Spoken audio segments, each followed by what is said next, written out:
Here we are again. Self-care shorts. How you doing? Hope you're all right. We're working our way through the key ideas in my latest book, Pillars of Success for Social Workers. Jaunty cover. But don't worry, if you're not a social worker, still listen up, because really these key ideas are for everybody. You know, I just happen to have aligned them in the book to social work, but in terms of their usefulness to any of us in life, they're all up there for everybody, not just social workers. There you go. So listen up. Let's plunge the coffee. I'm having a coffee. Let's plunge the coffee. And today we're going to talk about productivity.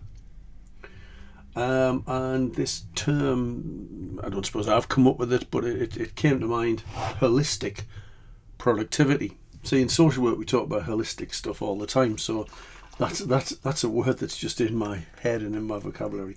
Holistic productivity beyond the workplace is how I framed it in the book. So in our modern world, our modern culture, productivity, the word productivity conjures up relentless hustle.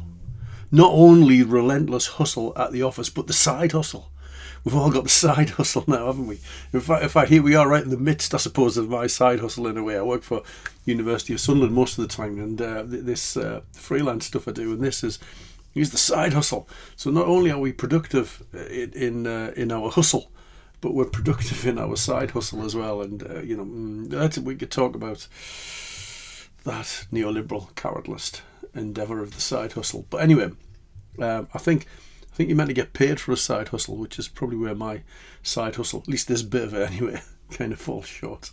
I will eventually make it to, I think it's 1,000 followers, maybe, and then I can start doing all sorts of stuff with adverts. But I'll probably never get there, which is probably just as well, because this is far too important for you to be interrupted by some sort of advert halfway through it.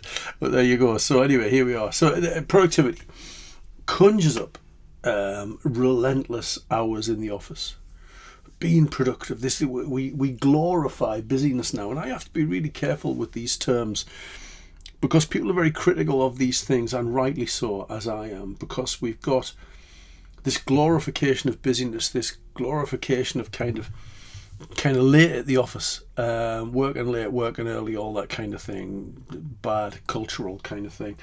We might refer to this as toxic productivity. I'll come to that, I suppose, where, your life, your work becomes all consuming, and that's not what I'm talking about here. So true productivity, holistic productivity, isn't about sacrificing rest or personal well-being for the sake of output. It's about embracing productivity across every sphere of life: work, rest, exercise, relationships, personal growth, that stuff, linking back to eudaimonic self-care. So productivity is not a measure of how much you've got done in the day. It's kind of a feeling, I suppose. Do I feel, well, you must have those days where you feel as though you've been working all day but got nothing done, where you don't feel as though you've been productive. So we can graft all day long, can't we? We can graft all day long, and we must be doing stuff. Or maybe it's one phrase in the productivity literature is this idea of busyness as a proxy for productivity. So we busy ourselves with things that actually are low value tasks, because our high value tasks maybe are difficult and hard, and we don't get to them. So there's that concept in the productivity literature, but it's not about being busy. It's about crafting our kind of life around values and aspirations, and making sure that we do all the things productively that we kind of need to do in order to meet those longer term objectives. So it's those moments dedicated to recharging, to learning, to connecting with others, all that kind of thing. It's the idea that what makes us happy is what we connect to in terms of our what gives us meaning, but also it's that time spent on our own in quiet contemplation and reflection, and also that time spent with other people, connecting, bouncing ideas around, just relaxing with other people, all those kind of things. So it's those couple of things which are fueling our happiness. So it's being productive in all of those areas, avoiding that toxic productivity trap about just feeling. It's about doing more somehow. Time's one of those funny things, isn't it, that we kind of, we know that we've only got so much money, so we kind of spend it wisely, or not. Maybe sometimes these metaphors don't work. We know we can only spend kind of what we've got. I know there are just credit and all that kind of stuff, but you see where I'm going. Whereas time is really different, because like you can't generate any more by doing more stuff. Do you know what I mean? Like with money, you could. You could do more stuff and earn more money and do some overtime and that kind of thing. Whereas time, it is what it is, and it ticks by and it just disappears and it goes. And when it's not there anymore, well, it's not there anymore and it's gone. Money, we can spend it, save it, that kind of thing.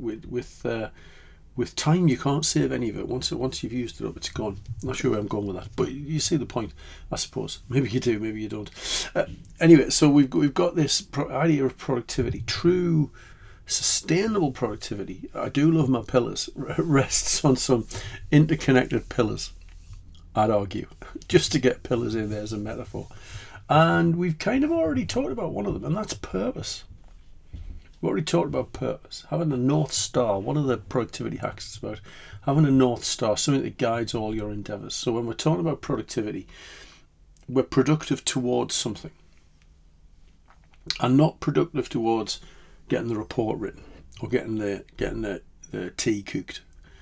We're productive towards our bigger aim, our bigger goal. So when you've got a clear sense of kind of your why you're kind of heading toward, where you're heading towards, you can then match your productivity to those kind of things. So scheduling time for your work is essential, but so is carving out time for personal growth, exercise, meaningful rest, those kind of things. And restorative practices is another aspect of this holistic productivity. Rest is not wasted time. It recharges your productivity power, if you like, the same way as you plug in your phone periodically whenever you can. If you've got an old iPhone, whenever you can find a charger, plug it in. Or if you don't, well, you run out of battery, and we're the same. So we have to strategize our rest and recovery. Physical exercise fits in there as well. This idea of holistic productivity. We need to be productive in how we generate energy.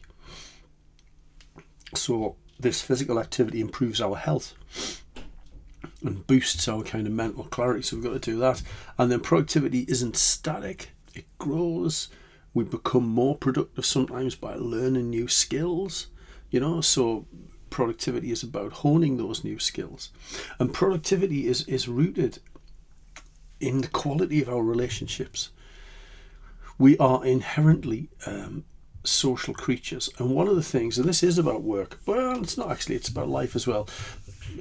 Feeling psychologically safe in your family, in your friendship group, in the workplace, means that you bring your true and authentic self to those relationships, to those endeavours. And if you don't feel psychologically safe, then you kind of put on an act. You become someone else. And what we know is, Martin Seligman's work again here, we know that if you are not behaving authentically as your true self, that has an impact on your well-being.